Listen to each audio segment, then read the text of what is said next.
мамиле кылууда личность катары кабыл албай эле, бул көп убакыттарда массалык түрдө бул буюм сыяктуу алыш керек деген сөзгө толобуз да. Ошон үчүн алыш керек же күйөөгө тийиш керек эмес, турмуш куруш керек деген нерседен баштасак да. Мамиле кылып аткан убакыттарда жана бир философтун сөзү бар. Кыздарды аларды түшүнбөй, алар сүйүш керек депчи. Чынында аларды сүйүш керек. Бардык нерсеси кандай адам болсо дагы сени жакшы көрсөң аны кабыл алыш керек. Бардык жагы менен. Анан баягы идеалдаштырып биз көбүрөөк убакыттарда мындай контракт, договор сыяктуу кабыл алгандар бар, бирок ойлойт элем сезим дагы аябай чоң мааниге. Анан сен аны сүйүшүң керек, аны каалашың керек, аны жактырышың керек.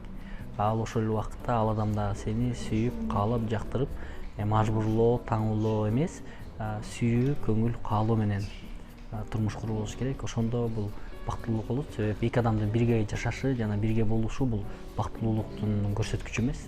Ал жерде бирге жашоодо сүйүү, бири-бирине болгон мамиле, көңүл, мээрим татыктуу болуш керек. Ошондо эки адамды бактылуу десек болот.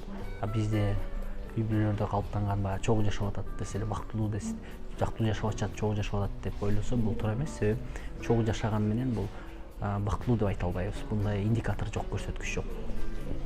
Анан жигиттерге кеңешим мындай бир жолу гүл берип, анан өмүр бою колун сурабаш керек. Себеби анын артынан жүрүш керек.